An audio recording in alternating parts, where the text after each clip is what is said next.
ወደ ሁለተኛው ክፍል ስንመጣ ካምፓኒያችን ኢቲኬር ለብዙ ሰዎች ያመቻቸውን የስራ እድል እናያለን ማለት ነው። ወደዛ ከመግባታችን በፊት ሁለት ምሳሌዎችን እናያለን። እጅግ ለህይወታችን በጣም ጠቃሚ የሆኑ ምሳሌዎች ናቸው። የእንሽላሊትና የሸረሪት ታሪክ ማለት ነው። ሁለቱም የሚመገቡት ዝንብን ነው። እንሽላሊትም ዝንብን ነው የምትመገበው፣ ሸረሪትም ዝንብን ነው የምትመገበው። ነገር ግን አመጋገብ ስርዓታቸው በጣም ይለያያል። እንሽላሊት ዝንብን የምትመገብበትና ሸረሪት ዝንብን የምትመገብበት ወይም የምትይዝበት መንገድ ይለያያል። እንሽላሊት በተፈጥሮ አዳኝ ናት። ጠዋት ተነስታ ፈጣሪን አመስግና ዝንቦችን በማደን ነው ምግብ የምታገኘው፣ ለምሳም ለቁርስም ለእራትም ቢሆን ማለት ነው።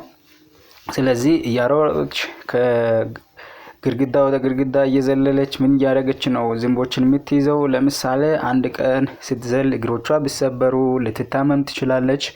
በዚህ ጊዜ ታዲያ ዝንቦችን ታጣለች ማለት ነው። ስለዚህ ምንም አማራጭ የላትም፣ ትሞታለች ማለት ነው ምግብ ካልተመገበች። ስለዚህ እንሽላሊት በዚህ ሂደት ነው ማለት ነው ምግብ የምታገኘው። ሸረሪት ግን ከዚህ የተለየ ነው።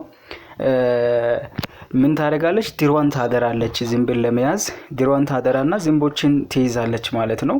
በየግድግዳው በየጥጉ ድሯን ታደራለች። ስለዚህ ይሄ ድር ምን ያደርግላታል? ዝንብ ይዞ ይጠብቃታል። እረፍት ብታረግ፣ ተኝታ ብትነሳ፣ ወክ ብታረግ፣ መዝናኛ ቦታ ሄዳ ብትመለስ ድሯ ምን ያደርግላታል? ዝንብ ይዞ ነው የሚጠብቃት ማለት ነው። ስለዚህ ከእንሽላሊትና ከሸረሪት ታሪክ የምናየው ምንድነው? በቦታችን የምንሰራው ስራ እንደ እንሽላሊት ከሆነ በጣም ከባድ ነው። እኛ የሆነን ነገር በሆን ጊዜ፣ ስራን ባቆምን ጊዜ፣ በታመም ጊዜ ምንም አይነት ገቢ አያመጣልን ማለት ነው። ያኔ የሚቆም ነገር ነው እንደ እንሽላሊት ማለት ነው። ወደ ቢዝነስ ብናመጣ ሸረሪቷን ብናይ እሷ ኖረች አልኖረች የምትሰራው ለአሴት ነው። የእሷ መኖር የማይፈልግን ነገር ነው ማለት ነው የምትሰራው። ስለዚህ እናንተ የምትሰሩት እንደ እንሽላሊት ነው እንደ ሸረሪት ነው? ጥያቄን ለእናንተ ተዋለሁ። ወደ ቢዝነሱ ወደ ካምፓኒያችን ስራ እድል ስንመጣ አሁን ይሄ ስራ እድል ተዘጋጅቶልናል ለሁላችንም ማለት ነው። ግን እናንተ ላይ የምትፈልጉት ለምንድነው ነው? አንደኛ ተጨማሪ ገቢ ለማድረግ ነው የምትፈልጉት፣ ወይም ገንዘብ ነፃነት ለማግኘት ነው በህይወታችሁ የምትፈልጉት?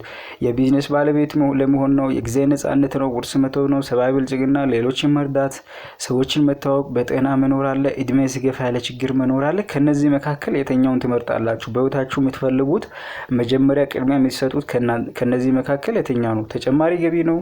ገንዘብ ነፃነት ነው? ቢዝነስ ባለቤት መሆን ነው? የጊዜ ነፃነት ነው? እድሜ ሲገፋ ያለ ችግር መኖር ነው? በጤና መኖር ነው? ሌሎችን መርዳት ነው? የምትፈልጉትን ከመረጣችሁ ይሄንን ነገር ከኢቲኬር ማግኘት የምትችሉበት ትልቅ ኦፖርቹኒቲ ነው። ካምፓኒያችን የተሳተፈው በቀጥተኛ ሽያጭ ግብይት ነው። ቀጥተኛ ሽያጭ ማለት አምራችና ተጠቃሚ የሚገናኝበት መንገድ ነው። ከባህላዊ እጅግ የተለየ ለሀገርም እንዲሁም ለአንድ ግለሰብም በጣም የሚጠቅም ግብይት ስርዓት ነው። ጥቅሙ ምንድነው? ተመጣጣኝ በሆነ ዋጋ ምርትን ለደንበኛ ያደርሳል። ቀጥተኛ ሽያጭ ሲሆን ማለት ነው በተመጣጣኝ ዋጋ ያደርሳል። ምክንያቱም በመሃል ላይ ብሮከሮች የሉ፣ ማስመጫ ከፋፋይ ሱቆች ምናምን የሉ ማለት ነው። የምርት ጉዳትም ይቀንሳል።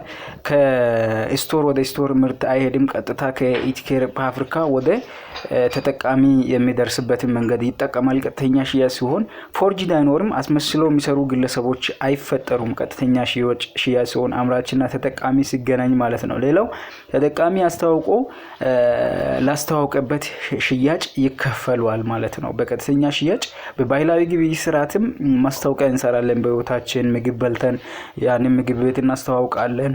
ሳሙና ሊሆን ይችላል፣ ሌላ ነገር ከሱቅ ገዝተን ምን እናደርጋለን? እናስተዋውቃለን። ነገር ግን ተከፋዮች አይደለንም በዛኛው ግብይት ስርዓት ላይ። እዚህ ጋር ግን አንድ ሰው ገዝቶ ለተጠቀመው ነገር ላስተዋወቀበት ነገር ይከፈሏል ማለት ነው። ባስተዋወቀበትና በሸጠበት ልክ ድርጅቱ ይከፍላል፣ ወይም ቀጥተኛ ሽያጭ ላይ ይከፈሏል ማለት ነው። የመጨረሻው ደግሞ በዚህ ግብይት ስርዓት ላይ አምራቹም ብዙ ያተርፋል። ስለዚህ ከዚህ ከካምፓኒያችን ጋር ሲሰሩ በ11 መንገድ ክፍያ ማግኘት ይችላል። በ11 መንገድ ክፍያ ማግኘት ይችላልላችሁ ማለት ነው። የመጀመሪያው መንገድ የዕለት ችርቻሮ ትርፍ ይባላል። የዕለት ችርቻሮ ትርፍ ይባላል። የዕለት ችርቻሮ ትርፍ ከዝቅተኛ 15% እስከ ከፍተኛ 25% የኢቲኬርን ምርት ሽጣችሁ ገንዘብ ማግኘት ትችላላችሁ ማለት ነው። እሱ ምንድነው? ካምፓኒያችን ወደ 8 የሚጠጉ ምርቶችን አሁን አምርቶ ቁጭ አድርጓል። እነዚህ ምርቶች ከካምፓኒ ወስዳችሁ በመሸጥ ስንት ፐርሰንት ከካምፓኒ ወስዳችሁ ትጨምራላችሁ? 15% እስከ 25% በመጨመር መሸጥ ትችላላችሁ ማለት ነው። ለምሳሌ አንድ ሰው በቀን 3 ምርት ቢሸጥ ከእያንዳንዱ ምርት 100 ብር ቢያተርፍ ስንት ይመጣል ማለት ነው? በቀን 300 ብር ያተርፋል ማለት ነው፣ ወይም ያገኛል። ይሄንን በየቀኑ ቢሰራና ለ30 ቀን ቢሰራ በ30 ስናባዛው ስንት ይመጣል? 300 ሲባዛ በ30 9000 ብር መስራት ይችላል ማለት ነው። ከአንድ ካስተማሪ ከመጀመሪያ ላይ ከሚቀጠረው አስተማሪ በላይ ገቢ ማግኘት ይችላል ማለት ነው። ከዛ በላይ መሸጥም ይችላል። ከ3 በላይ ከ4 በላይ እስከ 5 ገደብ የለው። ይሄ የመጀመሪያው መንገድ ነው ማለት ነው። የዕለት ችርቻሮ ትርፍ ይባላል። ሁለተኛው ደግሞ ቀጥተኛ ሪፌራል ኮሚሽን ይባላል። በፍሬ ሳይሆን ፓኬጅን መሸጥ ይችላላችሁ። በዚህ ካምፓኒ ላይ ካምፓኒያችን ያዘጋጀው 3 አይነት ፓኬጆች አሉ። መርጣችሁ መግዛትና መሸጥ ትችላላችሁ ማለት ነው። ለምሳሌ የመጀመሪያው ፓኬጅ ጎልድ ወይም የወርቅ ፓኬጅ ይባላል። እሱም ወደ 17 የሚጠጉ ምርቶችን የሚይዝ ነው ማለት ነው። ሁለተኛው ደግሞ ወደ 10 የሚጠጉ ምርቶችን የሚይዝ ፓኬጅ ነው።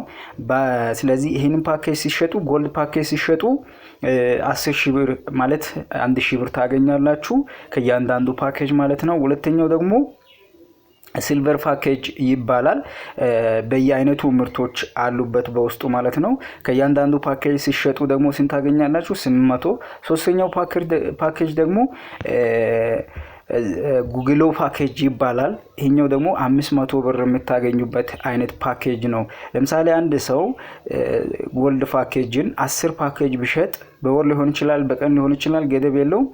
10 ቢሸጥ 1000 ሲባዛ በ10 ስናደርግ 10,000 ብር ማግኘት ይችላል ማለት ነው።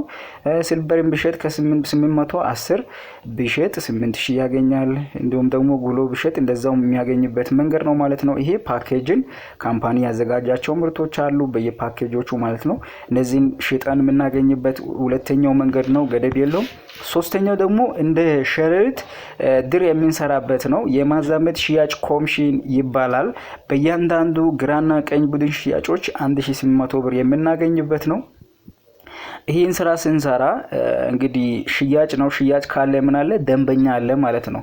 ስለዚህ ሽያጭ አንድ ምርት ካለ ለምርትን የሚጠቀም ደንበኛ ስላለ ልክ እንደናንተ ፓኬጅ ገዝታችሁ እንደጀመራችሁ ሌሎች ሰዎች በእናንተ ዙሪያ ያሉ ሰዎች ከካምፓኒ ጋር ስራ መጀመር ቢፈልጉ የእናንተ ደንበኛ ሆኖ ከእናንተ ጋር አብሮ መስራት ይችላሉ። ለምሳሌ እናንተ መጀመሪያ ጀመራችሁ፣ ልክ ሲስተም ይሰጣችኋል። ሲስተሙ ግራ ደንበኛና ቀኝ ደንበኛ ብሎ ይከፍላል። ስለዚህ በግራ በኩል ለምሳሌ አበበ የሚባል፣ በቀኝ በኩል በቀለ የሚባል ደንበኛ ከናንተ ጋር ፓኬጅ ገዝቶ ስራ ቢጀምር አበበም ምን ያደርጋል? ምርት ነው የሚገዛው፣ በቀለ ምርት ነው የሚገዛው።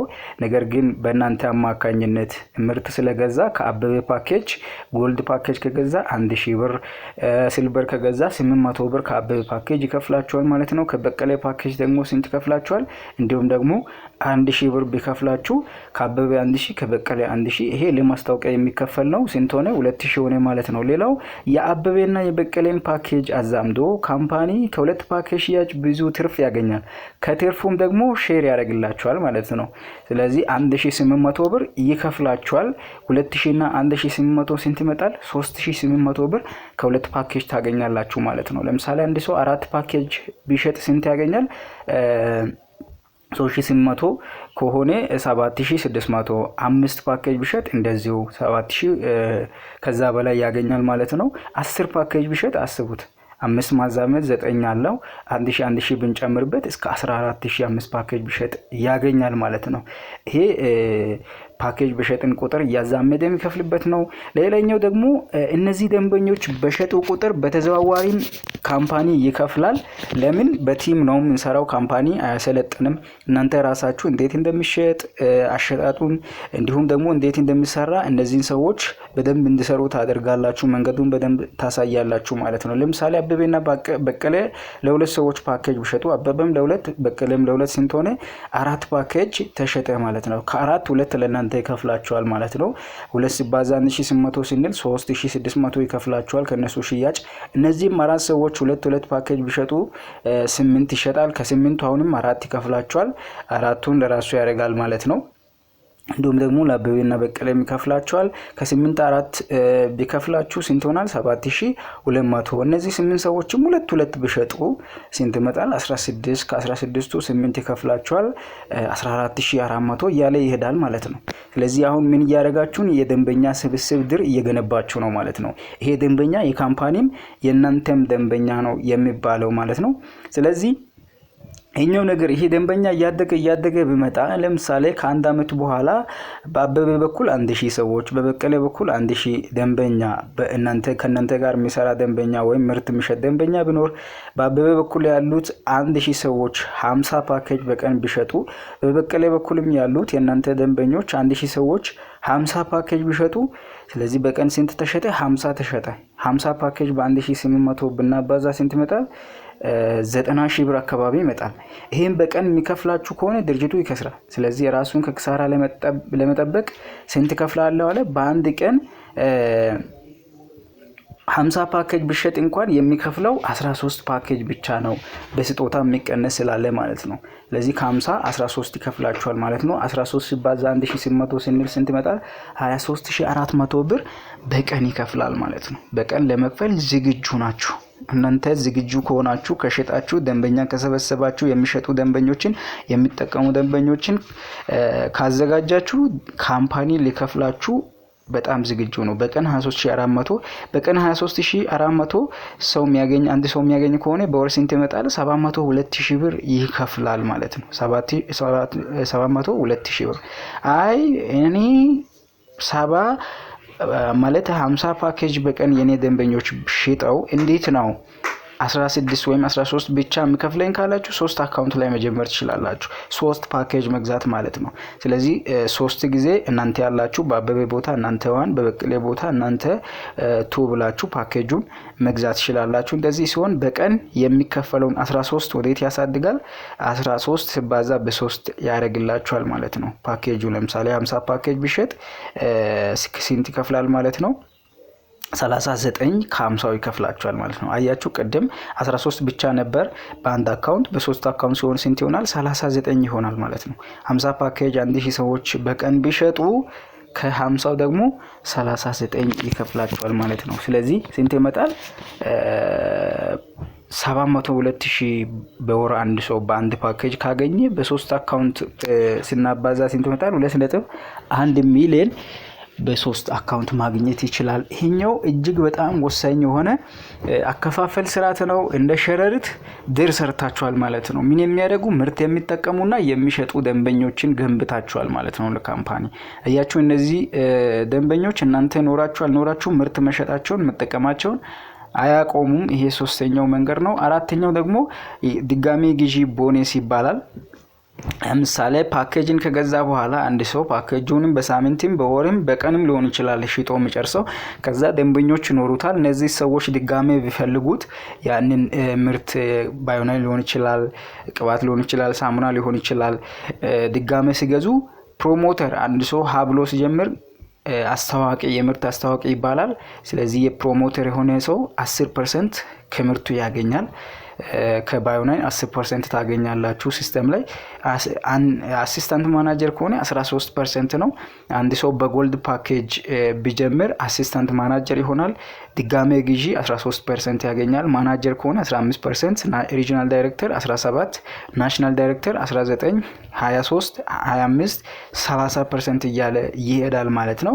ያው ፕሮሞተር አሲስታንት ማናጀር ለመሆን መስፈርቶች አሉ። እነሱም በኋላ ላይ እናያለን ማለት ነው። 5ኛው ደግሞ ፕሮሞሽናል ቦነስ ይባላል። አንድ ሰው ማናጀር ከደረሰ የሚያገኝበት ናሽናል ዳይሬክተር፣ ሪጂናል ዳይሬክተር፣ ኤግዚኪዩቲቭ ዳይሬክተር እና ኤሊት አምባሳደር እንዲሁም ግሎባል አምባሳደር ላይ ደርሶ የሚያገኝ ፕሮሞሽናል ኮሚሽን ይባላል ማለት ነው። ለምሳሌ አንድ ሰው ማናጀር ከሆነ 1000 ብር ድርጅቱ እንኳን ደስ አለ ብሎ በሲስተሙ ይከፍላል። ሪጂናል ዳይሬክተር 50,000 ብር፣ ናሽናል ዳይሬክተር 100,000 እንዲሁም ኤግዚኪዩቲቭ ዳይሬክተር 200,000 ይከፈሏል። ኤሊት አምባሳደር 300,000፣ ግሎባል አምባሳደር ከሆነ 500,000 ብር ማግኘት ይችላል ማለት ነው። ከዚህ በተጨማሪ አንድ ሰው ሪጂናል ዳይሬክተር ከደረሰ ሙሉ ወጪ ተሸፍኖ 3 ቀን የሀገር ውስጥ ጉዞ ማድረግ ይችላል፣ የመረጠበትን ቦታ ማለት ነው። የትኛውን ቦታ አዋሳም፣ ባህር ዳርም ሊሆን ይችላል። የትኛው የፈለገበትን ቦታ 3 ቀን ሙሉ ወጪ ተሸፍኖ የአልጋው፣ የትራንስፖርት፣ የምግብ ተሸፍኖ መጠቀም ይችላል፣ መዝናናት ይችላል። ሁለተኛው ደግሞ ናሽናል ዳይሬክተር ነው። ከቤተሰብ ጋር የ3 ቀን የሀገር ውስጥ ጉዞ ሽልማት ወጪ ይሸፈናል። ባል፣ ሚስት፣ ልጆች ሆነው መዝናናት ይችላሉ ማለት ነው። ይህም እጅግ በጣም የሚገርም ፕሮሞሽናል ኮሚሽን ነው። ኤግዚኪዩቲቭ ዳይሬክተር ከሆነ አንድ ሰው የአፍሪካ ውስጥ የጉዞ ሽልማት ሞምባሳ ሊሆን ይችላል፣ ዛንዚባር ሊሆን ይችላል፣ ሲሸልስ ሊሆን ይችላል፣ መርጦ ምን ማድረግ ይችላል? ከአንድ አፍሪካ ጉዞ ማድረግ ይችላል ብቻውን። እንዲሁም ኤሊት አምባሳደር ከሆነ የአፍሪካ ውስጥ የጉዞ ሽልማት ከአንድ ቤተሰብ አባል ጋራ ወጪ ይሸፈናል። ሚስቱን ይዞ ሊሄድ ይችላል። ያላገባ ከሆነ ደግሞ የሆነን ሰው ይዞ መሄድ ይችላል፣ ፍቅረኛው ሊሆን ይችላል ማለት ነው። ግሎባል አምባሳደር ደግሞ ሙሉ ወጪ የተሸፈነ ዓለም አቀፍ የጉዞ ሽልማት ከአንድ ቤተሰብ አባል ጋር ታይላንድ ሊሆን ይችላል፣ ለምሳሌ ፊሊፒንስ ሊሆን ይችላል። እነዚህ ቦታዎች መዝናናት የሚችልበት እጅግ በጣም ገራሚ የሆነ አከፋፈል ስርዓት ነው። 5ኛው ፕሮሞሽናል ቦነስ ማለት ነው። እንዴት ማናጀር እንዴት ሪጂናል ዳይሬክተር ይኮናል? ያው እሱን ከጀመራችሁ በኋላ በደንብ ዲቴል ስለ ኮምፐንሴሽን ፕላን ማወቅ ትችላላችሁ። 6ኛው ደግሞ የመሪነት ቦነስ ይባላል። የመሪነት ቦነስ ይባላል። ሪጂናል ዳይሬክተር ሲሆን 5% ከአንደኛ ደረጃ ሁለተኛ ሌቨል 3 ይባላል። በትውልድ የሚከፈል ነው። ለምሳሌ እናንተ ከጀመራችሁ በኋላ አበበና በቀለ ቢጀምሩ እነዚህ ሰዎች አንደኛ ትውልድ ይባላሉ። ሪጂናል ዳይሬክተር ከሆናችሁ እነሱ ድጋሜ ከሚሸጡት ላይ 5% ማግኘት ይችላላችሁ። ናሽናል ዳይሬክተር 10%፣ ናሽናል ሪጂናል ዳይሬክተር እንዲሁ እያለ ይሄዳል ማለት ከየትውልዱ 5 4 እያለ የሚሄድበት ነው። 7ኛው የጉዞ ሽልማት ነው። የጉዞ ሽልማት ናሽናል ዳይሬክተር እና ከዛ በላይ ደረጃ ላይ የሚገኙ አስተዋቂዎች ለጉዞ ሽልማት ከሚያስፈልጉ መስፈርቶች አንዱ ይሸፈናል። እሱ ማለት ነው ለምሳሌ ከዚህ ውጭ ሀገር ቢወጣ ሞምባሳ ሊሆን ይችላል፣ ዱባይ ሊሆን ይችላል፣ ቢወጣ ይህንን ምርት የሸጠ ይህንን ፓኬጅ የሸጠ ይባላልና ከነዚህ መስፈርቶች አንዱ ተሟልቶ አንዱን ብቻ ሰርቶ መሄድ ይችላል ናሽናል ዳይሬክተር ማለት ነው። 8ኛው የአመት መዝጊያ ጉርሻ ይባላል። ከኤግዚኪዩቲቭ ዳይሬክተር እና ከዛ በላይ ደረጃ ያላቸው አስተዋቂዎች በየአመቱ መጨረሻ ላይ 2% ፕሮፊት ሼር ቦነስ ይኖራቸዋል ማለት ነው። እነዚህ የካምፓኒ ሼር ሆልደሮች ይሆናሉ። ካምፓኒ አመት ላይ ካገኘው ከትርፉ 2% ሼር ያደርግላቸዋል ማለት ነው። 9ኛው የመኪና ፈንድ ነው። ኤሊት አምባሳደር ደረጃ ላይ የደረሱ አስተዋቂዎች ለመኪና መግዣ የሚውል 700,000 ብር ፈንድ ያገኛሉ። 700,000 ብር ካምፓኒ የራሱ ይሰጣል ኤሊት አምባሳደር ላይ የሚደርስ ከሆነ። ሌላው ኢቲኬር ፕሮሞተር የሆነው ገና የጀመረ ሰውም ከሚያገኘው ገቢ እየቆጠበ የኢቲኬር ሳኮስ ላይ እየቆጠበ ገንዘብ ማለት መኪናና ቤት መግዛት ይችላል ማለት ነው። ግን ኤሊት አምባሳደር ላይ ወጥራችሁ ሰርታችሁ ምርት ሽጣችሁ ቲሞቻችሁ እንዲሸጡ አድርጋችሁ እዚህ ላይ ደረጃ ላይ የሚደርሱ ከሆነ 700,000 ብር ይሰጣችኋል ማለት ነው። 10ኛው ደግሞ የመኖሪያ ቤት ፈንድ ነው። ግሎባል አምባሳደር ደረጃ ላይ የደረሱ ምርት አስተዋቂዎች ለቤት መግዣ የሚውል 1.5 ሚሊዮን ፈንድ ያገኛሉ። እነዚህም ግሎባል አምባሳደር ላይ የደረሱ ናቸው። ለቤት 5.5 ካምፓኒ 1.5 ይሰጣቸዋል። ከዛ ራሳቸው ሞልተው ቤት መግዛት ይችላሉ ማለት ነው። ይሄ ተጨማሪ ኮሚሽን ነው ማለት ነው። ስለዚህ ኢቲኬር ላይ ሲሰሩ የምታገኙት ወደ 10 አይነት የኮሚሽን ማግኛ መንገዶች እነዚህ ናቸው ማለት ነው። ስለዚህ ወደ ካምፓኒያችን ኢቲኬር ለመቀላቀል እንዴት ነው የምንችለው ካላችሁ፣ እንዴት እንጀምር ካላችሁ፣ ማንኛውም ሰው መጀመር ይችላል። ነገር ግን ለመጀመር የሚያስፈልገው መስፈርት አለ። ያንን መስፈርት ማሟላት የሚችል እድሜው ከ18 ዓመት በላይ የሆነ በስራ የሚያምን መለወጥ የሚፈልግ እና አመለካከት ያለው እንዲሁም ህይወቱን ለመቀየር ህልም ያለው ሰው እንዲሁም ደግሞ ጊዜ ሰጥቶ ስራው መስራት የሚፈልግ ሰው መጀመር ይችላል ማለት ነው። አንደኛ የኢቲኬር ምርት በመግዛት የኢቲኬር ነፃ አስተዋቂ እንሆናለን። ምንድነው መስፈርቱ? አንደኛ አቅም የለኝም ካለ ግሎ ፓኬጅ መጀመር ይችላል። ይሄ የተማሪ ፓኬጅ ነው 9989 ብር ላይ ወደ 10 ምርቶችን ገዝቶ ከካምፓኒ ጋር ይቀላቀላል። ለዚህ ብር የሚሆን ተመጣጣኝ እቃ ይሰጣል ማለት ነው። እንደውም አትርፎ መሸጥ ይችላል። ስለዚህ በነፃ ነው የሚጀምረው። ሁለተኛው ደግሞ በ13899 ብር ላይ ምን ማድረግ ይችላል? ፓኬጅ መግዛት ይችላል። ሲልቨር ፓኬጅ ይባላል ማለት ነው። በዚቫ ፓኬጅ ይባላል።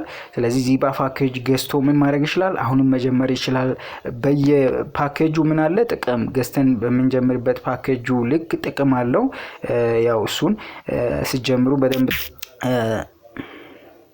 ሌላኛው የጎልድ ፓኬጅ ይባላል። ጎልድ ፓኬጅ ደግሞ አሲስታንት ማናጀር ይሄን ፓኬጅ ከገዛችሁ ትሆናላችሁ 17899 ብር ላይ ይሄን ፓኬጅ መግዛት ትችላላችሁ ማለት ነው። ያው ዝርዝሩን እንልክላችኋለን ማለት ነው። ስለዚህ እንደዚህ በማድረግ የኢቲኬር አስተዋዋቂ መሆን ትችላላችሁ። ነፃ አስተዋዋቂ ነው የምንሆነው። ለብሩ የሚሆን ተመጣጣኝ እቃ ይሰጠናል። እሱን ሽጠን ገንዘባችን አውጥተን እንደውም ትርፉን ወደ ኪሳችን አድርገን ነው ስራ የምንጀምረው። በተጨማሪ የቢዝነስ እድገት የሚከታተሉበት ባክ ኦፊስ ያገኛሉ። ባክ ኦፊስ ማለት ሲስተማችን የምንቆጣጠርበት፣ ሽያጫችን፣ ደንበኞቻችን የምንቆጣጠርበት ሲስተሙ በነፃ ነው የሚሰጠን። ጥራት ደረጃ የጠበቁ የድርጅቱ ምርቶችን ያገኛሉ ልክ ሲጀምሩ ማለት ነው። ስለዚህ እንደዚህ በማድረግ መጀመር ትችላላችሁ።